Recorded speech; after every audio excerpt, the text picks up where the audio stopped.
नमस्कार दोस्तों, मेरा नाम है अर्पित। एक बार फिर से मैं आपको स्वागत करता हूं हमारे YouTube channel study with triple में। दोस्तों, जैसा कि आपको पता है, हम कवर कर रहे हैं एफएसएसएआई का लेक्चर सीरीज में हम कवर कर रहे हैं food safety and standard act 2006। तो स्टैंडर्ड एक्ट 2006 का आज हम बात करेंगे चैप्टर नंबर 5। इसके पहले चैप्टर नंबर जो 4 चैप्टर नंबर हैं वो हम कवर कर चुके हैं पीछे। तो आज जो हमारा चैप्टर नंबर 5 है, ये काफ़ी छोटा चैप्टर है, इसमें ज़्यादा कुछ नहीं है बताने के लिए। तो जो हमारा एक्ट है वो कब आया था? वो आया था 23 अगस्त 2006 को, इसीलिए हम इसको बोलते हैं एक्ट 2006 या फिर फूड सेफ्टी एक्ट 2006। तो आगे देखते हैं। जैसा कि आपको पता है, तो उससे पहले मैं थोड़ा सा वीडियो को स्टार्ट करने से पहले आपसे कहना चाहता हूं, जो बार बार मैं कहता हूं, कि अभी तक आपने अगर हमारे YouTube channel study with triple A को सब्सक्राइब नहीं किया तो आप सब्सक्राइब कर लीजिए। इसके साथ ही साथ आप बेल आइकन को दबा दीजिए। आप मुझसे टेलीग्राम पे जुड़ सकते हैं पीडीएफ के लिए, आप मुझे मैसेज कर सकते हैं इंस्टाग्राम और मेल पे। चलिए अपने वीडियो को स्टार्ट करते हैं। तो वीडियो को स्टार्ट करने से पहले थोड़ा सा ओवरव्यू ले लेते हैं। जैसा कि पीछे हम कवर कर चुके हैं चैप्टर नंबर 1 जो है प्रीलिमिनरी, चैप्टर नंबर 2 जो था food safety and standard authority of India, chapter number 3 को हम बाद में देखेंगे, चैप्टर नंबर 4 हम ऑलरेडी कवर कर चुके हैं। जिसने नहीं देखा है वो जाके इन तीनों चैप्टर्स को देख सकता है। उसके साथ ही साथ आज हम बात करेंगे चैप्टर नंबर 5 के बारे में, जो कि है प्रोविज़न रिलेटिंग टू इम्पोर्ट। तो देखते हैं इसमें क्या है। तो जो आज का हमारा चैप्टर है वो चैप्टर नंबर 5 है। चैप्टर नंबर 5 क्या है? Provision relating to import. इसमें जो है सेक्शन नंबर 25 को शामिल किया गया है। जिसको नहीं पता है, हमारा जो फूड सेफ्टी स्टैंडर्ड एक्ट है एफएसए जो है 2006 वाला, उसमें टोटल 101 जो है क्या है सेक्शन है। तो जो ये वाला जो चैप्टर है इसमें सेक्शन नंबर 25 को कवर किया गया है। एक ही सेक्शन है, इसमें ज़्यादा नहीं है। तो इसमें जो है स्पेशली क्या है कि अगर इंपोर्ट से रिलेटेड कुछ भी होता है फूड को लेकर के, तो वो सारी चीज़ें इस सेक्शन में मेंशन्ड हैं। देखिए, एक्ट जब बना था ना, तो पहले से ही चीज़ें लिख दी जाती हैं कि इन फ्यूचर ऐसा होगा तो कैसा होगा, अगर ऐसी सिचुएशन आती है तो उसको लेकर के क्या किया जाएगा, क्या नहीं किया जाएगा।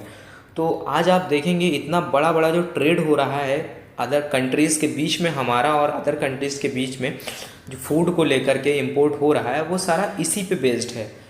तो इसमें बताया गया है, जो सेक्शन नंबर 25 है food safety act 2006 comprises all the provision related to import of any article of food. Import का मतलब है दूसरे देश से अगर हम कोई भी फूड अपने देश में मंगा रहे हैं तो उसको लेकर के क्या क्या प्रोविज़न्स हैं उसके बारे में दिया गया है। तो इसमें आप देखेंगे नो पर्सन सेल, इसमें दो हैं स्पेशली। जो पहला जो पॉइंट है वो है no person sell import into India. कोई भी पर्सन इम्पोर्ट इनटू इंडिया, मतलब कोई भी पर्सन क्या क्या चीज़ें इंडिया में इंपोर्ट नहीं कर सकता है, किस टाइप के फूड को इंडिया में इंपोर्ट नहीं कर सकता है, ये सारी बातें इसमें लिखी गई हैं।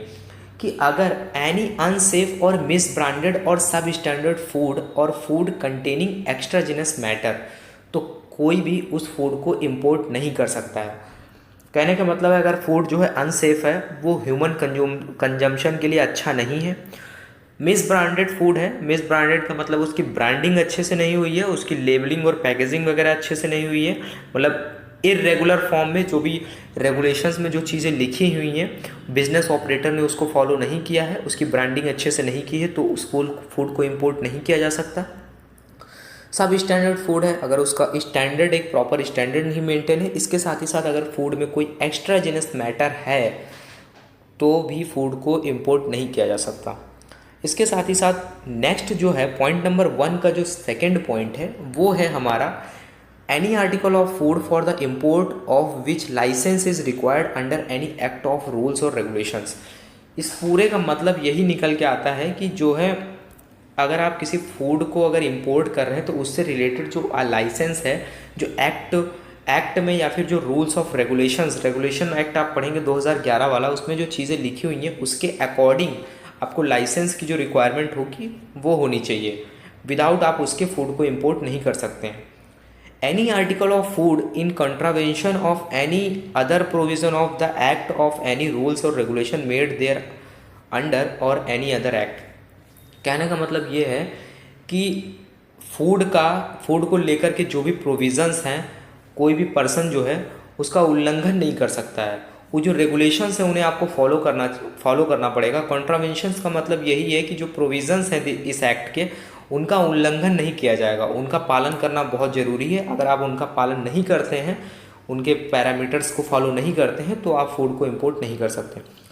सेकंड पॉइंट क्या है?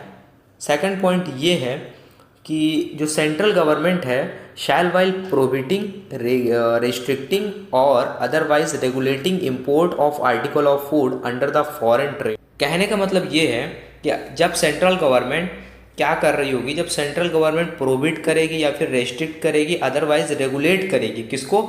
Import of article of food, यानी कि एनी आर्टिकल ऑफ फूड को जब वो इम्पोर्ट कर रही होगी, उस पूरे प्रोसेस को जब वो रेगुलेट कर रहे होंगे, यानी कि रेगुलेट कर रहे होंगे किसको? इम्पोर्ट को। तब जब वो जो किसके तहत करेंगे, ये हमारा फॉरेन ट्रेड एक्ट है 1992 वाला, उसी के तहत चीज़ें की जाएंगी। उसको बेस बनाकर ही ये इम्पोर्ट वाला जो सब कुछ प्रोसेस होगा।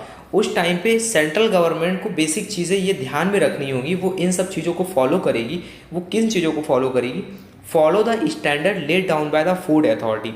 फूड अथॉरिटी ने जो भी स्टैंडर्ड मेंटेन किए हैं, उस फूड अथॉरिटी ने under the provision of this act जो भी स्टैंडर्ड बनाए हैं, उनको सेंट्रल गवर्नमेंट को फॉलो करने ही करने पड़ेंगे।